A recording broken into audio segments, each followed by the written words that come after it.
développe un peu plus aujourd'hui. Alors, en deux, trois mots, donc je vais représenter en un ou deux transparents un peu l'équipe de recherche. Le projet d'où sont issus un peu ces travaux, le recyclage des plastiques par impression 3D, principalement par technologie de type FDM, le recyclage, ce qu'on a pu mettre après, en recyclage qu'on appellera recyclage de type FDM, cette fois-ci de recyclage direct des granulés. Alors, en deux mots, donc on est une très petite équipe, je dirais, de l'Université de Lorraine, hein, qui est un gros mastodonte. Il y a beaucoup de laboratoires de recherche. On est à peine une cinquantaine de membres, avec 24 chercheurs permanents, dont une dizaine de postdocs, 14 thésards, principalement avec Fabio Cruz et un master, Arthur Alexandre, dont j'ai fait des travaux que je présenterai par la suite.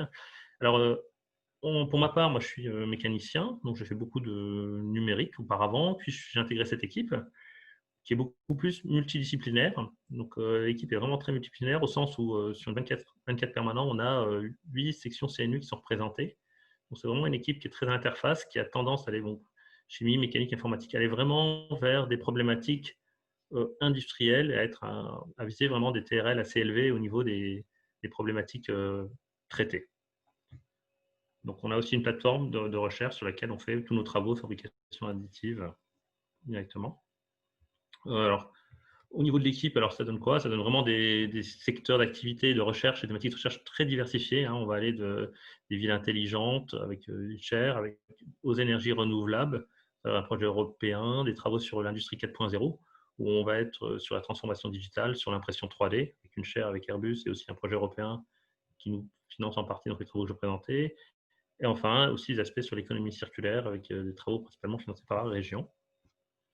Alors, comme je le disais, donc les travaux que je présente ici sont vraiment la jonction entre deux éléments, entre l'économie circulaire et la fabrication additive, dite open source et l'open source. Donc, alors, au niveau de l'économie circulaire, l'idée, au départ, c'était vraiment de dire comment est-ce qu'on peut créer des espaces distribués où on pourrait recycler cette fois-ci les polymères non plus de manière centralisée, chose qui se fait un petit peu classiquement aujourd'hui, mais avoir une réflexion pour dire est-ce qu'on peut recycler les polymères de manière distribuée sur tout un espace. Alors, rendu possible par quoi? Par la fabrication additive, qui, comme tout à chacun le sait, c'est qui est bien un procédé de fabrication distribuée.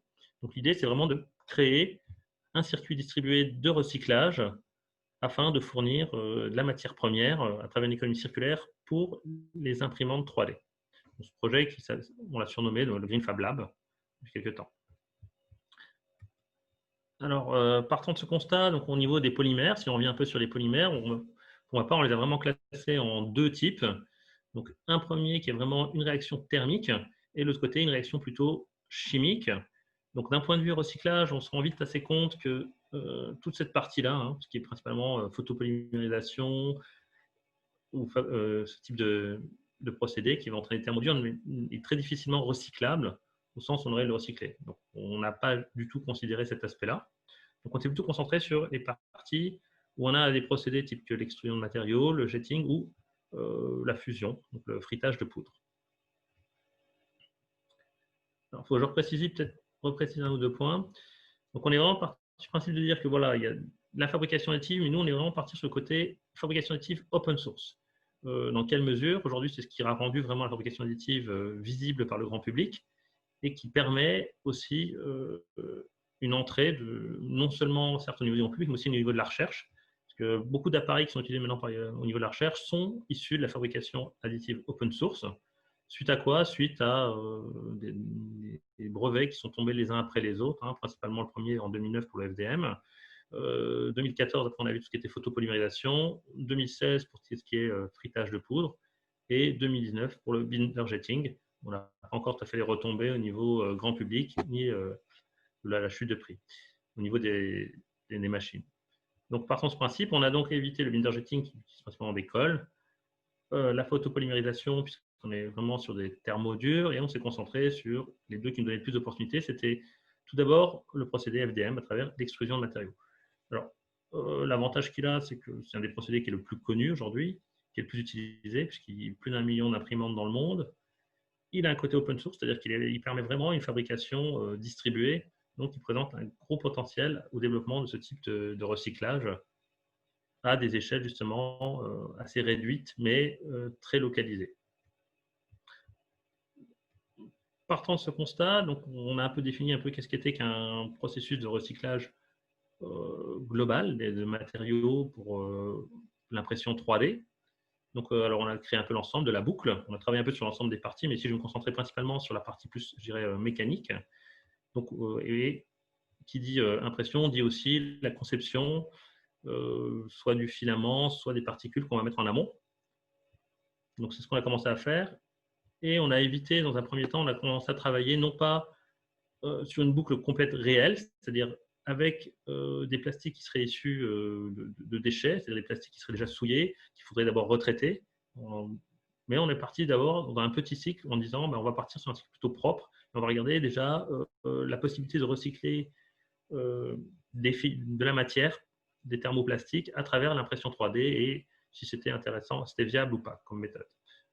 Donc, alors, ça s'est fait comment? Donc, on est parti d'abord en réfléchissant sur le PLA. Donc, on a mis en place ici un système qui visait vraiment à recycler le PLA qui était non contaminé. Donc, pour pouvoir valider donc, cette opportunité, on est parti donc, avec des matériaux vierges qui étaient du pellet, un process d'extrusion, une phase d'impression 3D, on a comparé avec une phase d'injection, l'élaboration de test spécimens et on a rebroyé pour revenir à une étape primaire. De fait, on a fait plusieurs fois la boucle, 4-5 fois la boucle, afin d'évaluer quelles étaient les propriétés du matériau au fil des différentes dégradations et des différents process. Alors, donc, comme je disais, au niveau du process, donc on part bien d'un matériau vierge. On a une étape de séchage, une phase d'extrusion, une phase d'impression du matériau, principalement des échantillons test, caractérisation mécanique. En parallèle, on comparait avec une phase où cette fois-ci, au lieu d'imprimer, on passait par une phase d'injection. On revient à un broyage et on revient une deuxième fois sur le cycle. Alors, les différentes caractérisations qu'on a fait, on les a fait à différents niveaux. Tout d'abord, au niveau matériaux, avec différentes caractérisations. On a caractérisé vraiment, on fait de la DSC, de la GPC, des propriétés aérologiques après les différents cycles de recyclage et du melt flow qui plus intéresse le plus industriel, du melt flow. D'un point de vue mécanique, on a fait des tests standards, principalement de traction sur les échantillons. Et on a comparé donc les deux procédés d'impression 3D. Alors, ça donne quoi? Ça donne globalement, je ne sais pas si tout le monde voit bien, je peux zoomer. Alors, ça donne deux types de process où on a voulu voir deux choses différentes. Le premier type de process, on a vraiment voulu comparer la dégradation du matériau au fil des différents cycles par rapport à un process standard. Et dans le deuxième, on a voulu voir quel était l'impact de l'impression 3D sur la dégradation du matériau. Donc, ce qu'on voit ici très bien, on a vraiment cherché dans ce cycle ici à comparer en rajoutant uniquement la dégradation liée cette fois-ci à l'impression 3D, voir quel pouvait être l'effet de l'impression 3D elle-même sur les propriétés du matériau lorsqu'on utilise un matériau qui n'était pas vierge mais qui avait été plusieurs fois recyclé.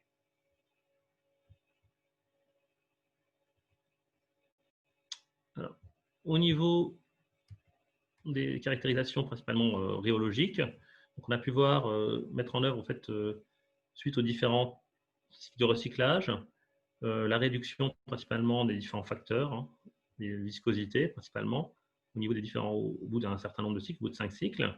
On a mis en place donc, des lois d'évolution qui sont classiques, qui sont basées sur le modèle de Carreau.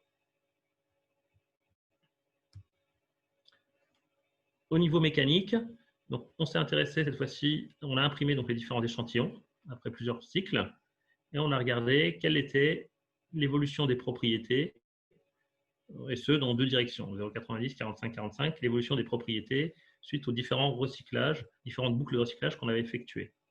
Donc, on a regardé quoi? Principalement le module Young et les propriétés mécaniques, donc le tensile et le strength stress, directement des matériaux. Donc, on a pu voir évidemment, au niveau du module Young, on a une variation très très faible. On s'est rendu compte que c'est quelque chose d'assez classique. On n'a pas vraiment de variation du module Young au cours des différents cycles. Pour ce qui est des propriétés de rupture, donc on a bien une diminution progressive des propriétés pareil pour le strain stress qui va varier peu à peu. Donc, si on prend quelque chose d'un peu plus complet. Alors, on a comparé donc, au niveau des 5 cycles qu'on obtenait. Donc, on voit bien ici qu'on a une dégradation qui se propage peu à peu. Et on a comparé directement donc, notre référence, qui est donc le procédé d'injection, au procédé d'impression 3D. Donc là, on retrouve quelque chose d'assez connu où, globalement, lorsqu'on imprime une pièce avec un matériau similaire, on a une perte de la résistance, puisqu'on a bien une perte ici d'environ 10 mégapascales qu'on observe, et qui a tendance à croître un petit peu quand on augmente le nombre de cycles de recyclage. Donc on a bien une perte des propriétés mécaniques, qui est tout simplement l'impression 3D elle-même. Ce qu'on observe ici, par contre, ce qui nous a un peu intrigué au début, c'est vraiment cette perte qui est plus importante sur les cycles lorsqu'on est à 5 cycles, qui sous-entend déjà qu'il y aurait une perte plus importante qui serait liée à une dégradation du matériau, qui serait due non pas uniquement au phénomène d'extrusion pour refabriquer du filament, mais qui serait liée aussi à l'impression 3D directement. Donc ça, on a pu l'observer directement sur cette deuxième partie où on voit bien cette fois-ci la variation par rapport à notre impression 3D, donc notre référence, et celle où on va utiliser un recyclage. Donc on voit bien ici la différence des deux correspond véritablement à l'effet de l'impression 3D sur les propriétés du matériau. Donc on voit bien ici une dégradation. Au bout de 5 cycles, on se rend compte que l'impression 3D a bien un effet, a bien tendance à dégrader les différentes propriétés du matériau. Alors on le voit très peu sur des matériaux vierges initiales. Première boucle, on le voit peu, mais on voit qu'au bout de 5 cycles, on voit que chacune des dégradations va avoir un impact beaucoup plus important sur les propriétés matériaux, qu'on a pu voir ici. De même, on a pu voir la même chose, évidemment, pour la partie, cette fois-ci, sur la partie du tensile strain. Alors, on a été regarder un petit peu plus précisément de comment étaient faites les éprouvettes pour comprendre un peu mieux ce qui se passait. Et on a regardé un peu qu'est-ce qui se passait au niveau des différents cycles. Au microscope, on a pu observer que sur le 5e cycle, on a quand même un bien meilleur remplissage. Donc, certes, on perdait les propriétés du fait de la dégradation liée à l'impression 3D elle-même. Cependant, on gagnait quand même un petit peu puisqu'on avait un meilleur remplissage des éprouvettes. Je ne l'ai pas expliqué. Bon. Alors, dans un second temps, donc, on a vu qu'on pouvait très bien travailler donc, sur du PLA. Donc, on est capable de recycler du PLA, cette fois-ci qui était issu donc, vraiment d'un recyclage dit primaire, qui n'avait pas été contaminé. Donc, le deuxième but, ça a été de chercher est-ce qu'on était capable de recycler des plastiques, cette fois-ci, issus directement de déchets. Donc, on a vraiment obtenu différents déchets avec un industriel qui s'appelle Broplast, qui nous a fourni des déchets industriels de différents types. Et l'idée, c'est de voir si on était capable d'en refaire du filament et de pouvoir imprimer ces filaments qui gardaient des bonnes propriétés. Donc, on a pu le faire avec ces différents thermoplastiques. Donc, on a obtenu de l'ABS, du PS Choc, du PS Cristal et du surlin. Globalement, pour l'ABS et le PS Choc, ça se passait plutôt bien. On a réussi vraiment à avoir non seulement obtenir un filament, faire le process et réimprimer avec ces thermoplastiques donc, issus du recyclage. On a eu des difficultés pour le PS Cristal et pour le surlin, ainsi que pour ce qui était polyéthylène basse densité, pour deux raisons principalement. La première était la difficulté à obtenir un filament calibré, qui était compliqué lorsqu'on utilise des matériaux issus directement du recyclage. Et la deuxième était, pour ce qui était du surlin, qui est un matériau qui est un élastomère, la difficulté à imprimer. Donc, chose très difficile à imprimer. Donc, globalement, on a déduit on avait deux possibilités de travail pour pouvoir améliorer et arriver donc, au recyclage de ces plastiques, qui étaient soit transformer les propriétés du filament, soit travailler en cherchant à éviter dans l'impression 3D le filament, qui était une source de problème pour différents types de plastiques recyclés. Donc, sur le premier cas, on a mis en œuvre différents changements au niveau des propriétés pour chercher à les améliorer. Première chose qu'on a fait, donc on a fait un blend à partir de matériaux recyclés et de matériaux vierges, qui est plutôt effectif. Donc, on a validé, là, donc ça fonctionne plutôt assez bien. On peut facilement réutiliser du matériau recyclé à partir de blend. Donc, c'est ce qui est fait un peu en général commercialement. Un autre élément pour pouvoir amélioré, donc ça a été l'utilisation de matériaux recyclés, ça a été de faire une impression double tête avec à la fois un matériau vierge et un matériau recyclé. Donc ça a montré qu'on pouvait facilement utiliser ce matériau recyclé pour venir remplir donc, les différentes structures qu'on utilisait. Les autres possibilités qui ont été d'utiliser des minéraux ou des particules pour renforcer en fait, les propriétés du matériau, ou encore d'utiliser une co-extrusion afin d'avoir un matériau rempli de matériaux recyclés. Donc, c'est prévu pour l'année prochaine. Donc, c'est prévu pour le début de l'année prochaine. Spring, c'est plutôt le début de l'année prochaine. Ça va être début de l'année prochaine. Alors, donc l'autre possibilité qu'on avait vue, ça a été de dire, est-ce qu'on peut aussi cette fois-ci éviter le filament donc en impression FDM, c'est ce qu'on a cherché à faire. Donc, on est parti d'une Prusa i3, un firmware V119, qu'on est allé modifier avec un kit d'extrusion directe commerciale qu'on a adapté directement sur la machine, qu'on a couplé sur la machine, afin d'avoir une extrusion cette fois-ci directe et pouvoir travailler directement sur le matériau sans avoir besoin de passer par un filament, et ce, sur une petite taille. Donc, au niveau du protocole, donc on a défini un protocole de recyclage qui est un peu modifié. On a cherché à comparer non seulement donc notre impression directe ici avec une impression classique, quelles pouvaient être les propriétés lorsqu'on utilisait un filament classique. On a regardé à la fois des filaments type commerciaux recyclés, afin de pouvoir comparer. On a utilisé donc, notre PLA, donc les déchets PLA, avec un protocole ou avec un shredding classique, et différents moyens de tester. Donc, on a cherché, la première chose qu'on a fait, c'est de prendre le shredding et passer directement à l'impression, donc qui est quand même qui est la condition à peu près la plus sévère. Le deuxième plan, c'était de partir un shredding, une phase d'extrusion, une pelletisation. Donc, on a vraiment fait un espèce de compound afin d'améliorer un peu les propriétés du matériau et afin de les passer directement dans la machine.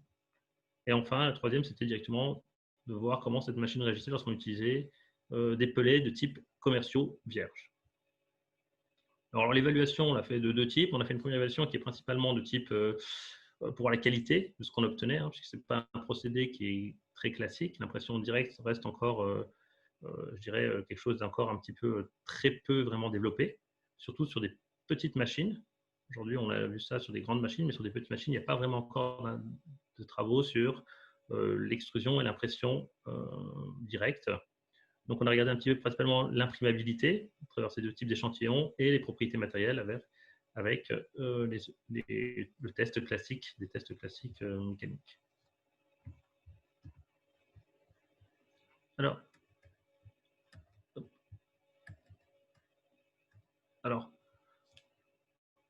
au niveau donc, des propriétés du matériau, au niveau cette fois-ci extrusion directe, donc on avait, pour ce qui est de la partie pellet, on a pu travailler avec le pellet du PLA vierge, donc qui est vraiment du pellet bien calibré. On a pris le pellet vierge avec une variation assez faible. Ce qu'on a pu obtenir par pellet directement, où on a pelletisé nous, on a fait une première partie de pelletisation et on a calibré aussi enfin directement cette fois-ci les particules de PLA qui étaient obtenues après le broyage, de manière directe. D'un point de vue filament, donc on a cherché à comparer deux choses.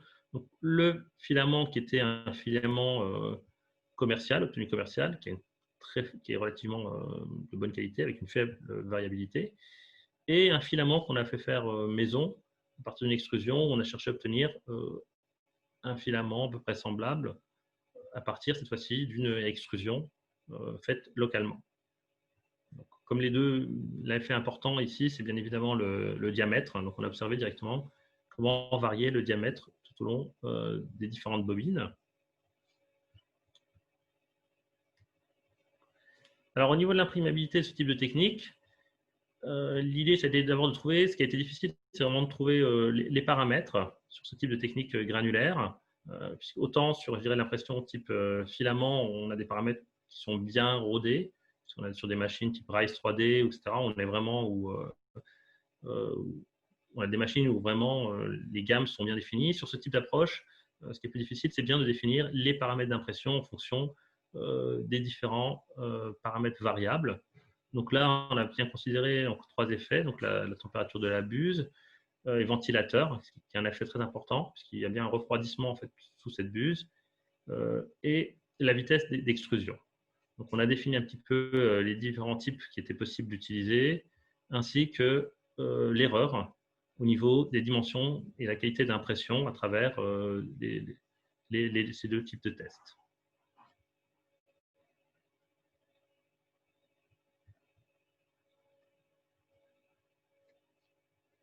Donc, là, après, donc, on a réalisé donc, des échantillons classiques de tests mécaniques afin de voir en fait, comment évoluer les propriétés.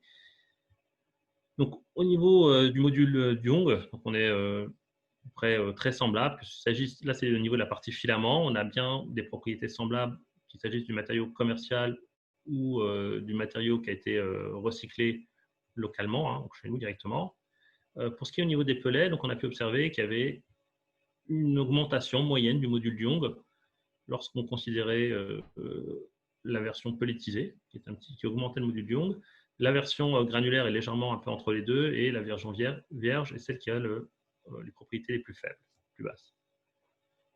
Au niveau de la résistance à rupture, donc on avait, au niveau du technique filament, donc on avait des propriétés très semblables et des limites très proches, avec un peu plus de variabilité sur le filament qui avait été extrudé chez nous localement.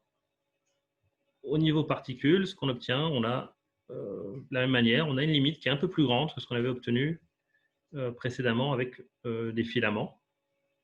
Et on voit bien qu'on a une plus grande variabilité lorsqu'on utilise des particules qui n'ont pas été pelletisées.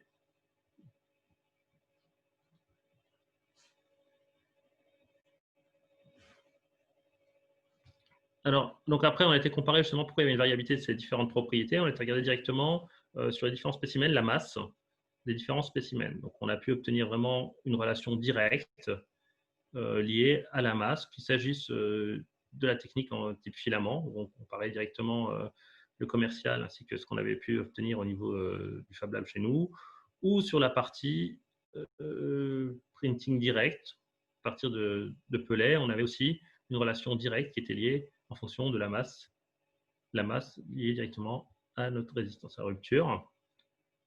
Alors globalement, sur ce procédé, personnellement, je pense qu'il y a énormément d'opportunités sur ce type d'impression. Alors encore plus pour ce qui est du recyclage, pour plein de raisons. Tout d'abord, on n'a pas besoin de filaments, ce qui évite énormément donc, la difficulté à mettre en œuvre un filament de qualité lorsqu'on cherche à faire du recyclage. La deuxième intérêt, c'est qu'on peut travailler avec d'autres thermoplastiques, tels que le PET, la HDPE. On va éviter une dégradation, qui est liée à la mise en forme du filament. Et enfin, on peut aussi travailler avec des matériaux élastomères assez facilement.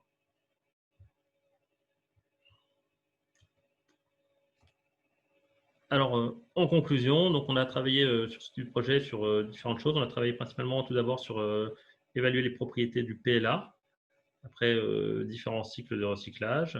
On a qualifié différents matériaux qui étaient dits contaminés ou semi-contaminés pour l'impression 3D, et on a proposé des premières études sur les techniques granulaires afin de pouvoir utiliser des matériaux recyclés avec des machines de petite taille.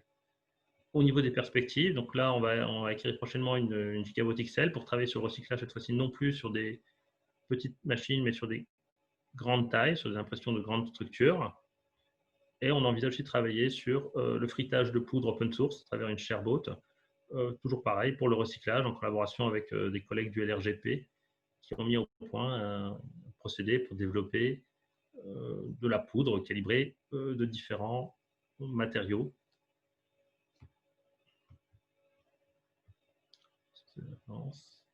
Voilà, merci pour votre attention et merci à Fabio et Arthur dont j'ai repris un peu les différents éléments.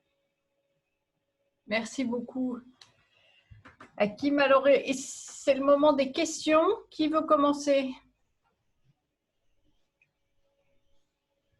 Bon, ben, je vais commencer. Je me posais la question de savoir si le polystyrène choc, c'était un matériau qui avait des particules qui étaient chargées. en particules, je pense notamment les PMMA choc, c'est des PMMA avec dedans des petites particules d'élastomère. Est-ce que c'est similaire ou pas, le PS choc? Euh, Tout à fait. Alors, c'est vraiment un produit qui est utilisé. Alors, je ne vais pas donner le nom, c'est utilisé directement en industrie et c'est utilisé directement dans l'industrie automobile. Donc, c'est tout à fait ça. C'est utilisé afin d'améliorer les propriétés du matériau.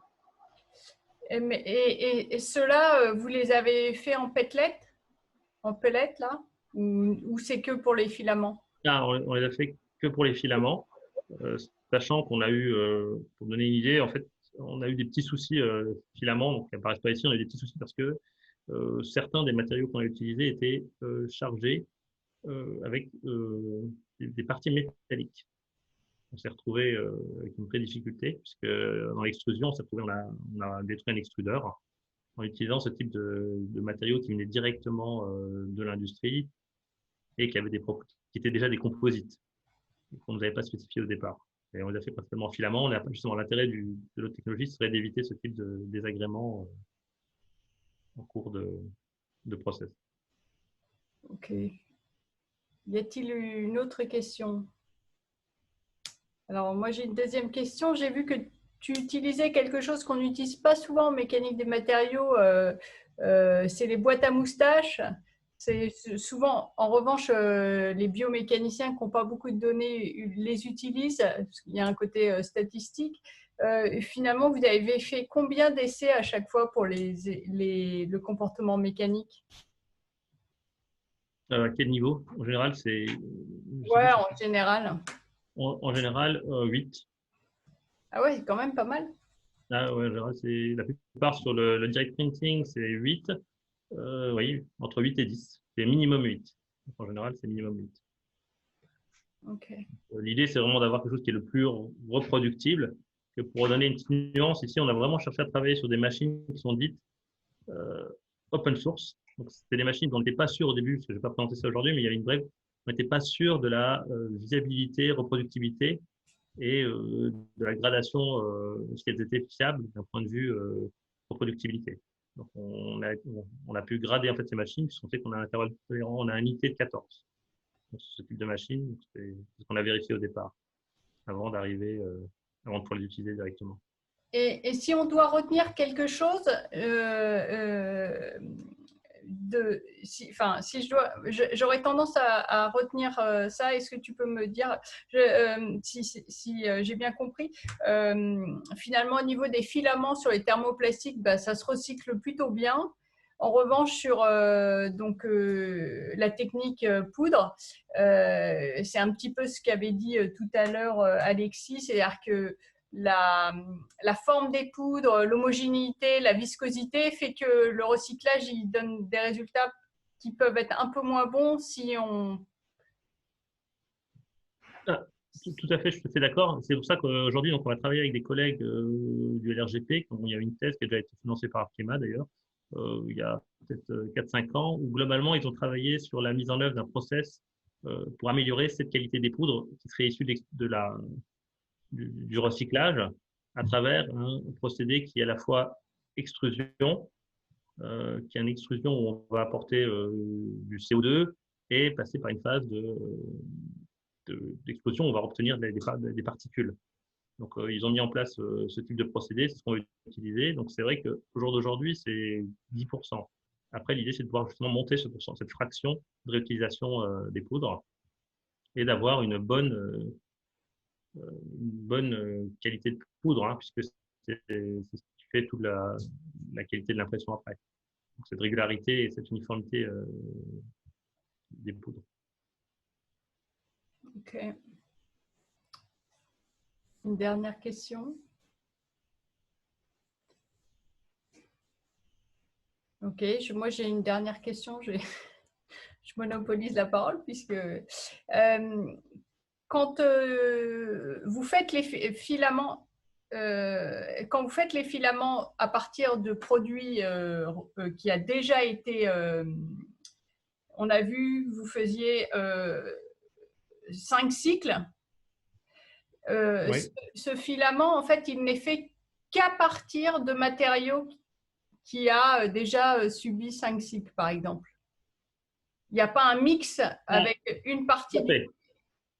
Tout à fait. C'est pas un blend. Tout à fait. L'idée, c'était vraiment de voir si on faisait un recyclage pur, au bout de recyclage en 100%, ce qui n'a pas de sens, puisqu'industriellement, on est d'accord, ça va être une fraction très faible de matériaux recyclés. Là, l'idée, c'est de dire vraiment, je sais que l'approche peut sembler un peu particulière, l'idée, ça a été de dire, il y a le côté qui transparaît peut-être pas, c'est vraiment de dire, l'idée pour nous, c'est de dire, on est capable de recycler sur une unité à petite échelle. Donc, aujourd'hui, ce qu'on a développé au niveau du Green Fab Lab, c'est un kit à 15 000 euros qui permet de faire ça de manière très locale, c'est-à-dire de faire avec des machines un peu open source, qui permet de faire le grinding, de faire toutes les étapes. Donc, l'idée, c'est bien de dire, on ne va pas entrer dans un process industriel où on aurait un recyclage centralisé, où on va pouvoir contrôler, mettre 70% de vierge, 30% de recyclé, c'est ce qui est déjà fait. On a travaillé avec Armor 3D, Naturplast, qui font ce type d'approche pour vendre justement du matériau filament recyclé, dont la fraction de recyclé est très, très faible. Donc, l'idée, ce n'était pas justement de passer sur ce type d'approche qui est très connu en entreprise, où globalement, la part de recyclé est trop faible. Nous, l'idée, c'est vraiment de dire, est-ce qu'on va maximiser le taux de matière recyclée. Donc, allant jusqu'à un pourcentage. On est d'accord que ça serait bien plus simple de réintroduire de la matière vierge. Mais là, le besoin, c'était vraiment de dire, on veut voir qu'est-ce qu'on est capable de produire, quelle qualité on aurait si on recyclait à 100%. Donc, c'est ce qui a été fait. Oui, tout à fait.